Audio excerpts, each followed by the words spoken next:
You're driving at 80 miles per hour on the highway. You press the brake pedal, nothing happens. You press harder, still nothing. Your stomach drops, your hands grip the wheel, and in that single second, your brain goes completely blank. Here's the thing: brake failure doesn't have to mean death. It doesn't even have to mean a crash. People have survived this exact situation because they knew 6 specific things. 6 rules that take maybe 3 seconds each to execute, but only if you know them before it happens. Stay till the end because Rule 6, that one surprises almost everyone, and it might be the most important of all. Rule 1: Don't panic, breathe and think. This sounds like the most obvious thing in the world, but it's also the hardest. When your brain detects a threat, it floods your body with adrenaline, your vision narrows, your hands lock up, rational thinking slows down dramatically. This is the fight or flight response, and behind the wheel at high speed, it can get you killed faster than the brake failure itself. The single fastest way to override this response is to take one sharp, deliberate breath. Inhale through your nose for 2 seconds. This literally signals your nervous system to slow its panic response and re-engage your prefrontal cortex, the thinking part of your brain. This isn't self-help advice, this is physiology. You have more time than you think. A car at 80 mph still takes several seconds to travel a football field. That's time if you use it. Panic wastes that time, calm thinking saves your life. So press the brake pedal once more firmly to confirm failure. No response? Breathe, think, move to Rule 2 immediately. Rule 2: Pump the brakes for older vehicles. This rule applies specifically if your car does not have ABS, anti-lock braking system. Most vehicles made after 2013 have ABS standard, but if you're driving something older, this matters enormously. Rapidly pumping the brake pedal can build up hydraulic pressure inside a failing brake system. It won't always work, but sometimes the system just needs pressure re-established, and pumping can do it. The technique: press the pedal all the way down, release, press again, rapidly. Do this 5 to 10 times in quick succession. You're essentially trying to manually generate what ABS does electronically. If you do have ABS, don't pump. Just hold the pedal down firmly and let the system do its job. Pumping an ABS-equipped car in a panic situation actually interrupts the system and reduces braking effectiveness. Know what you have before you ever need this rule. It takes 30 seconds to look it up right now. Rule 3: Downshift to slow the engine. Whether your brakes fail completely or partially, your engine is about to become your best tool. Engine braking is real and it's powerful. When you downshift, dropping to a lower gear, the engine creates resistance against the drivetrain. That resistance slows the wheels. On a highway at 80 mph, shifting down progressively through gears can drop your speed dramatically without touching the brake pedal once. If you drive a manual transmission, this is straightforward. Drop from 5th to 4th to 3rd, letting the RPMs rise and fall between each shift. Don't skip gears too fast or you'll risk spinning the rear wheels.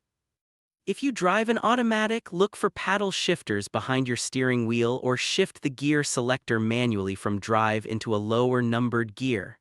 3, then 2. Some automatics also have an L for low gear, use it. Even without complete stopping power, you're going from 80 mph to 50 mph, and that difference is often the difference between a survivable situation and a fatal one. Rule 4: Use the emergency brake, but carefully. Your emergency brake, also called the handbrake or parking brake, is a completely separate braking system from your main hydraulic brakes. If your main brakes fail, this system still works. But here's the critical word: carefully. On most vehicles, the emergency brake only acts on the rear wheels. If you yank it hard at high speed, you will lock the rear wheels. The rear of the car will swing out, you will spin. On a highway at 70 mph, a spin is catastrophic. The correct technique is to apply the emergency brake gradually and steadily.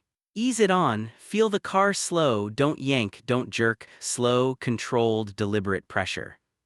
If you feel the rear starting to slide, ease off slightly. You're not trying to stop the car instantly, you're trying to slow it enough that the situation becomes manageable.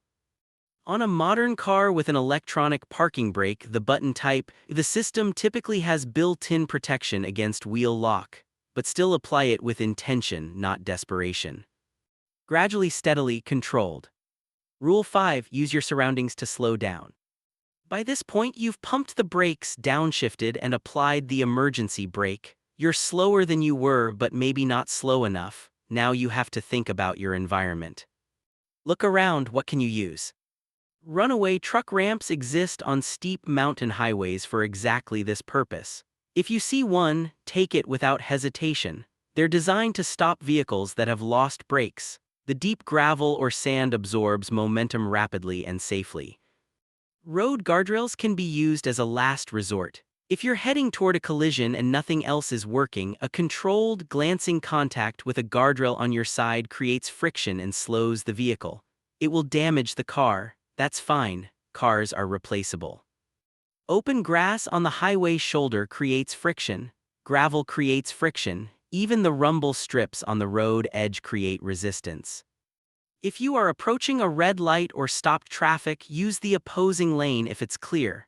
Aim for an empty field if there's one available. Never aim the vehicle toward pedestrians or buildings if there's any alternative.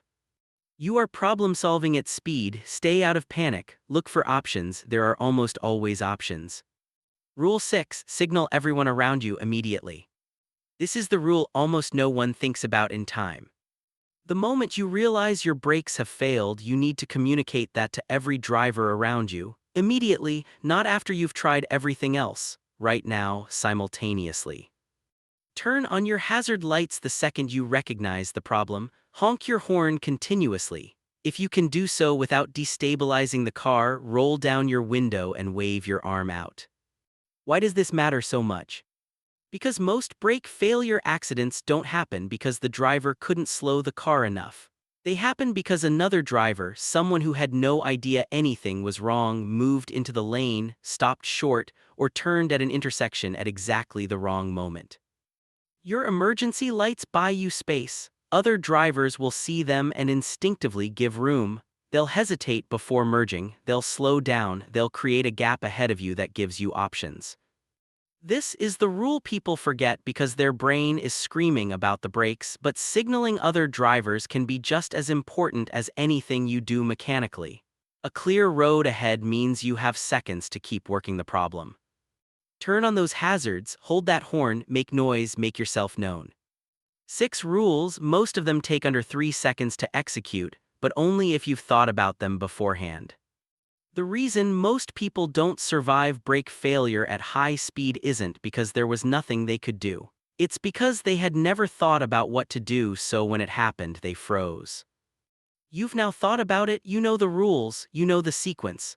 And if you're ever in that situation, God forbid, your brain has something to grab onto instead of nothing. Do yourself one favor after watching this. Look up whether your car has ABS. Check when your brake fluid was last changed, and tell one other person these 6 rules. It might be the most important thing either of you ever hear. If this helped you, comment done, share it with someone you care about, and check out our other videos on emergency driving situations, because knowledge like this is only useful if you have it before you need it. Stay safe out there.